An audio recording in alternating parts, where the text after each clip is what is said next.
Assalamualaikum warahmatullahi wabarakatuh. Saya akan jelaskan gimana caranya input retur penjualan.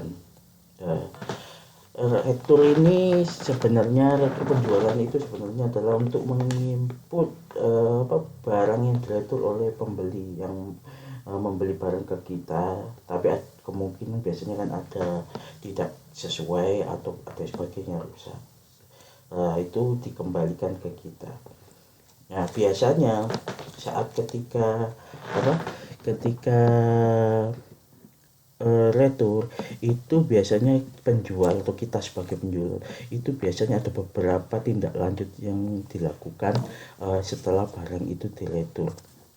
Nah, di sini ya, ada beberapa. Ada misalnya ini. Yang pertama ada, kalau ada orang retur, kita terima barangnya, ada beberapa tindak lanjut yang dilakukan. Satu, bisa mengganti produk tersebut. Misalnya barang itu rusak, kita sebagai penjual menggantinya. Saat ketika dia mengembalikan, persediaan kita bertambah dan kita mengeluarkan lagi barang gantinya. Nah, kalau di sini dipilih ganti produk, nanti setelah ngisi ganti produk ini ada tahapan lagi menu untuk mengembalikan barang atau mengeluarkan barang atas retur. Nah, kalau dipilih produk di inputan retur ini. Nah, yang kedua itu tindak lanjutnya ketika ada retur adalah sebagai pengurang tagihan. Apa itu sebagai pengurang tagihan? Ketika pembeli tadi melakukan pembelian atas barang kita jual adalah jenis bayar piutang atau kredit. Nah, kalau milih sebagai pengurang tagihan nanti akan mengurangi faktur penjualan atas piutang tersebut. Jadi piutangnya akan berkurang, piutang pelanggan kita tadi akan berkurang. Nah, sistem ini kan otomatis mengurangi di buku piutangnya itu. Nah, yang ketiga adalah mengembalikan dana. Jadi saat terjadi penjualan itu dia beli 2, ya diretur 1 karena rusak. Nah, kita sebagai penjual mengganti barang yang rusak tersebut dengan uang.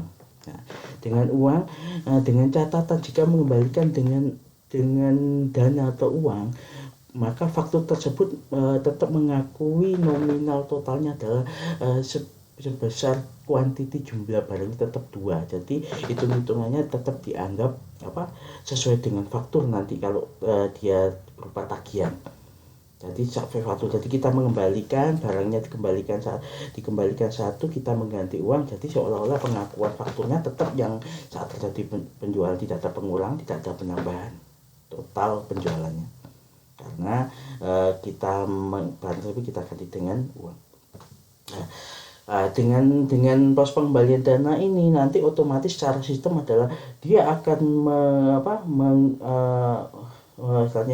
mengeluarkan uang untuk pengembalian secara otomatis, kas keluar, ya, terus ada kas keluar, ada penerimaan persediaan masuk. Nah, itu pencatatannya kalau pengembalian dana itu.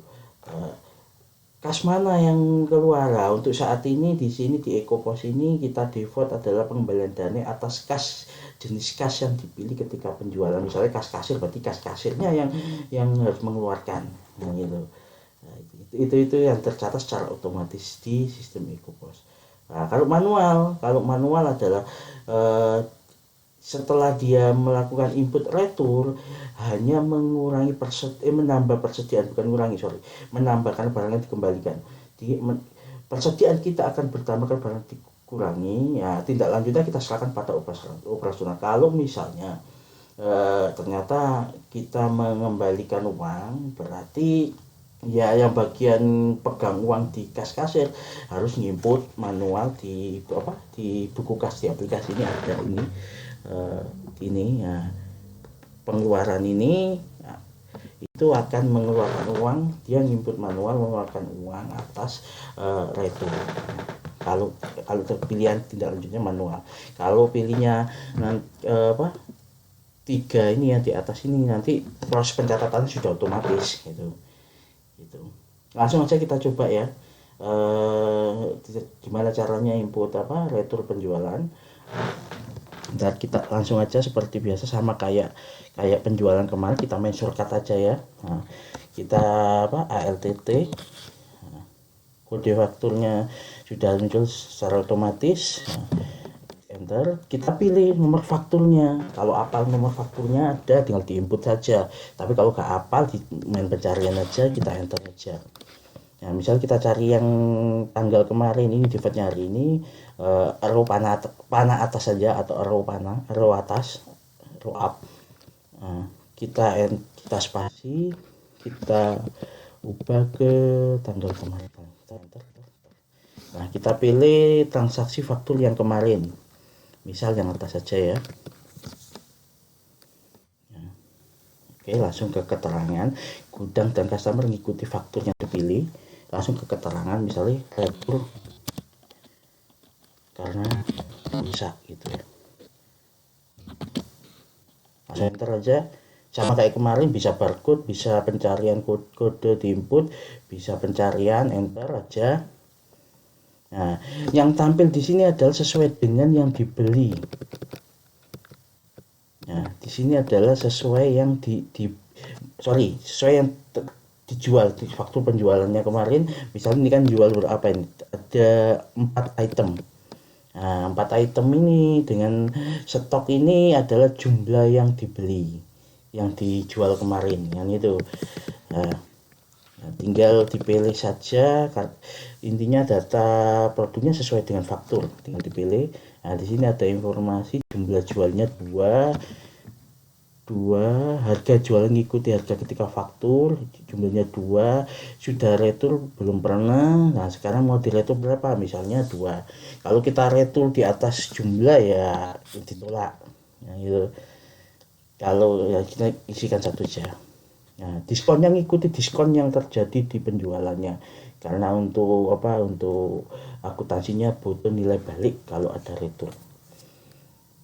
Harus sama dengan fakturnya, diskon sama PPN-nya. Enter saja seperti kemarin, enter saja.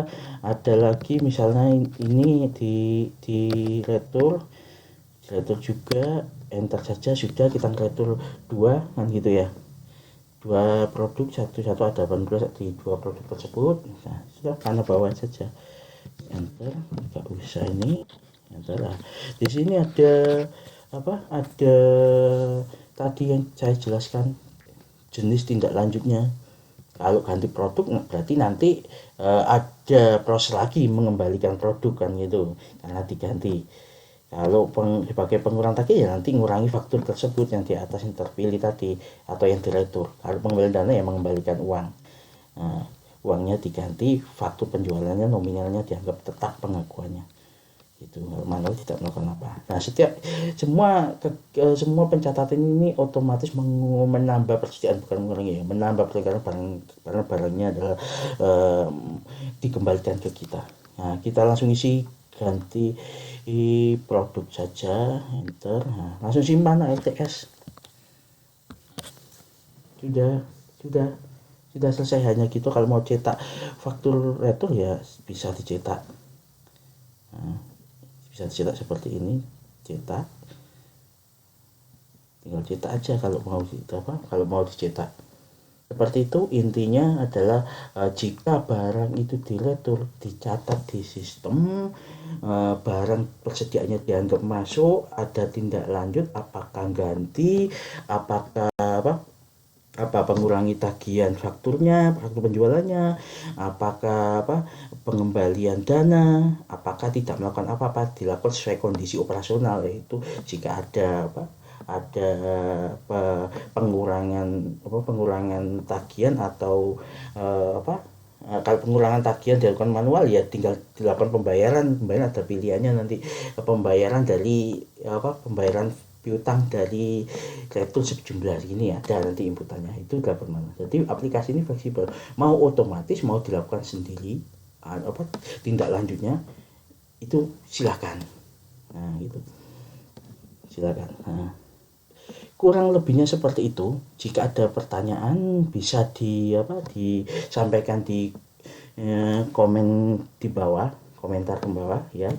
Nanti informasi-informasi tentang kontak untuk konsultasi ada semua.